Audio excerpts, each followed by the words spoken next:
High করে দাও। High করবে না, রেগে আছে। হ্যালো বন্ধুরা, welcome back to our channel. তোমরা কেমন আছো? আই হোপ কি ভালো আছো, আর আমরাও সকলে ভালো আছি। আর এখন বাজে 8:05, আর সোনা পাপা উঠে গেছে। ওর পাপা অফিসের জন্য বেরিয়ে গেছে। আমি ছোট গেটে ছিলাম, তো তারপরে দেখছি ডাকছে মা। ঘরে ঢুকে দেখি আমার সোনাটা উঠে গেছে। তাই ওরা মানে ব্রাশ করা হয়নি, মানে চুল বেঁধে জামা প্যান্ট পরিয়ে দিয়েছি। আর সব থেকে বড় কথা, কারেন্ট আছে, ভোল্টেজ নেই, মানে পাখা একদমই ঘুরছে না। আর এতটা গরম পড়েছে আজকে সকাল থেকেই, মানে জাস্ট নেওয়া যাচ্ছে না। আমরা বড়রা যা করি না কেন, এই বাচ্চাটা দেখো ঘেমে মানে কি অবস্থা। এখন সোনা পাপাকে ব্রাশ করাবো, আর তারপর কি করছি না করছি সবটাই তোমাদের সঙ্গে শেয়ার করব। তার জন্য কিন্তু ভিডিওটাকে না স্কিপ করে ফার্স্ট থেকে লাস্ট পর্যন্ত দেখতে হবে। ভিডিওটা আশা করি খুব ভালো হতে চলেছে, তাই না? ভালো ঘুম থেকে উঠেছে, কত বকবে না। একটু হাই করে দাও। বাবা হাই করবে না, রেগে আছে। ঠিক আছে, পরে কথা হচ্ছে। আজকে দেখো রান্নার আগেই মশারিটাকে তুলে নেব। আর বলো তো বন্ধুরা, সকালবেলা উঠে এই কাজটা কিন্তু প্রত্যেক দিনের থাকে। 2-1 দিন যদি রান্নারও ছুটি পাওয়া যায়, বাট এই কাজটার কিন্তু কোনো ছুটি নেই। আর এটা করতে না আমার আর ভালো লাগে না, বিশ্বাস করো। এই মশারিটা তুলতে বিশেষ করে আমার ভালো লাগে না। বিছানা গোছাতে ভালো লাগে, বাট মশারিটা মানে গোছাতেও ভালো লাগে না, টাঙাতেও ভালো লাগে না। এরকম কার কার আছে মশারি টাঙাতে ভালো লাগে না? অবশ্যই কমেন্ট করো তোমরা। আর দেখো এখানে বিছানাটাকে আমি গুছিয়ে নেবো আজকে সকাল সকাল, তার কারণ রান্নাটা মানে চাপাতে একটু লেট হচ্ছে, বাজারে গেছে আসেনি। আর এদিকে তোমাদের দাদাভাই আগে আগে উঠে যেহেতু বেরিয়ে গেছে অফিসের জন্য। আর ঘরে এসে দেখি সোনা বাবা আমাকে ডাকছে, মানে ও গেটের থেকেই শুনতে পাচ্ছিলাম মামা করে ডাকছে। তো তার জন্য ভাবলাম চলো আগে বিছানাটাকে গুছিয়ে নেওয়া যাক। আজকে সবাই যখন উঠে গেছে তাড়াতাড়ি, 8টার মধ্যে উঠে গেছিলো, 8টার আগে তোমাদের দাদাভাই বেরিয়েছে, সোনা পাপা উঠে গেছে। তার জন্য ভাবলাম রান্নার আগেই চলো বিছানাটাকে গুছিয়ে নেওয়া যাক, কারণ অন্য দিন তো রান্না বান্না হয়, তারপরে লেট করে বিছানা গোছানো হয়, এই আর কি। এবার চলো রান্নাঘরে যাওয়া যাক। দেখো আজকে আমি রান্না করব পটল চিংড়ি। তো এই রেসিপিটা তোমাদের সঙ্গে আমি অবশ্যই শেয়ার করছি, মানে আমি যেইভাবে রান্না করছি এইভাবেই তোমাদের সঙ্গে আমি শেয়ার করছি। তো সব কিছুই রেডি করে নিয়েছি। আলু আর পটল আগে ভেজে তুলে নিয়েছি, আর চিংড়ি মাছও কিন্তু সেই আলু পটল ভাজা তেলের ওপরেই 1 মিনিট ভেজে তুলে নিয়েছি। চিংড়ি মাছ অত ভাজতে হয় না। তারপরে দিয়ে দিয়েছি তেজপাতা, জিরে, শুকনো লঙ্কা, আর তার উপরে দিয়েছি পেঁয়াজ। পেঁয়াজটাকে ভালো করে ভাজা হয়ে গেছে। তারপরে দিয়েছি আদা আর একটুখানি রসুন, মানে পেস্ট আর কি, সেটাকে ভালো করে কষিয়ে যাতে র স্মেলটা না থাকে। তারপরে দিয়ে দিয়েছি হলুদ গুঁড়ো, লঙ্কা গুঁড়ো আর নুন। আমি একসঙ্গে গুলে রাখি, তোমরা আমার ভিডিও যারা দেখো তারা জানো, তো গুলে রাখি, সেটাই দিয়ে দিয়েছি। আর এই মশলাটাকে কিন্তু আস্তে আস্তে ভালোভাবে কষাতে হবে, কিন্তু রান্না কিন্তু এই জায়গাতেই, কারণ এই জায়গায় যদি রান্না ভুল করো তাহলে কিন্তু মানে কষানোটা কম হলে কিন্তু তরকারিতে টেস্ট আসবে না।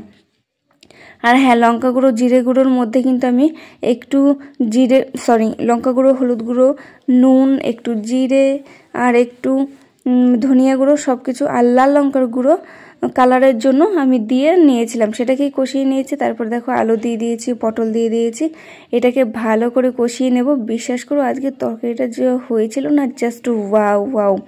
এটা দিয়ে আর পটল চিংড়ি আমি সেকেন্ডবার করছি। আর ফার্স্টবার কি বলতো, ফার্স্ট করছিলাম তো মানে অতটাও ভালো হয়নি, মানে খারাপও হয়নি আবার অতটাও ভালো হয়নি, মাঝখানের লেভেলে ছিল। বাট আজকে কিন্তু দারুণ টেস্ট হয়েছিল। দেখো আমার ঝোল দেওয়া হয়ে গেছে, আর ঝোলটা কিন্তু আমি গরম জল করে রেখেছিলাম আলাদা করে, সেটাই দিয়ে দিয়েছি। আর দেখো এখানটায় আমি চিংড়ি মাছগুলো, ভেজে রাখা চিংড়ি মাছগুলো দিয়ে দিচ্ছি। এবার এটাকে ভালো করে ফুটিয়ে নামানোর আগে একটু গরম মশলা ইউজ করবো। আজকে আমি আর মশলাটাকে বেটে দিইনি, কারণ চিংড়ি মাছগুলো বেছে তারপর আমাকে রান্না করতে হয়েছে, তার জন্য লেট হয়ে গেছে। তার আগে আমি টক ডাল করেছি, প্লাস এই সবজিগুলো কেটেছি, তারপরে কিন্তু চিংড়ি মাছ কেটেছি। চিংড়ি মাছ এত ছোট ছোট চিংড়ি, তাহলে ভাবো কতটা টাইম লেগেছে, তাই অনেক লেট হয়ে গেছিলো। তাই আজকে আমি গরম মশলা বেটে দিইনি। মানে আমার রান্না বান্না কমপ্লিট হয়ে গেছে, আর সোনা বাবা এখন একটু ঘুমোচ্ছে। আর আমার অবস্থা দেখো গরমে, মানে এতটা গরম পড়েছে সকাল থেকে, তার উপরে কারেন্টে ভোল্টেজ নেই, তারপর বারবার করে কারেন্টে যাচ্ছে আর আসছে। এখন একটু ভোল্টেজ এসেছে, সোনা পাপা ঘুমোচ্ছে, মানে আমার মানে গলার এইদিকে জ্বলে পড়ে যাচ্ছে, একটু পাউডার দিয়েছিলাম। তো যাই হোক, এরপরে যা করবো অবশ্যই তোমাদের সঙ্গে শেয়ার করব। তো ভাবলাম এই কথাটাও শেয়ার করে দিই। তো চলো নেক্সট কি করছো অবশ্যই দেখা হবে, মানে দেখা, যাই হোক চলো। করছো পাপা? পাপা কি করছো তুমি? এটা কার ব্যাগ? কার ব্যাগ বাবা? কথা বলো। তোমার ব্যাগ নিয়ে কোথায় যাবে পাপা? ব্যাগ নিয়ে কোথায় যাবে? তোমার চুল বাঁধা তো উল্টো হয়েছে, নড়াচড়া করো, ওই জন্য এরকম হয়ে গেছে। আসো ঠিক করে দিই। ব্যাগ নিয়ে খেলছে। যদি জিজ্ঞাসা করি ব্যাগ নিয়ে কোথায় যাবে, বাজার, বাজার তো বলতে পারে না, বাজারে যাবে ব্যাগ নিয়ে। একবার ওর জন্য একটা খাবার আনতে দোকানে গেছিলাম, মানে আমাদের গেটের পাশেই দোকান। তো আমি বলছি ব্যাগ নিয়ে, আমি যেই বলেছি চলো খাবার নিয়ে আসি দোকান থেকে, বলছে যে বাজার বাজার, ব্যাগ নিয়ে যাবে। ব্যাগ নিয়ে চলে গেছে দোকানে এই ব্যাগটা। ওখান থেকে ওকে আবার জিজ্ঞাসা করছে এটা কার ব্যাগ, বলছে আমার। আদি আদি আদি বাবা, এটা কে? এটাকে মুখে কি দিচ্ছ? এই গলায় ঢুকে যাবে বাবা, দেখো কিভাবে পালায়। মুখেরটা ফেলো। চকলেট নিয়ে আসবো? আসো চলো দোকানে যাই, বাজারে, ব্যাগ নিয়ে চলো বাজারে যাই, আসো।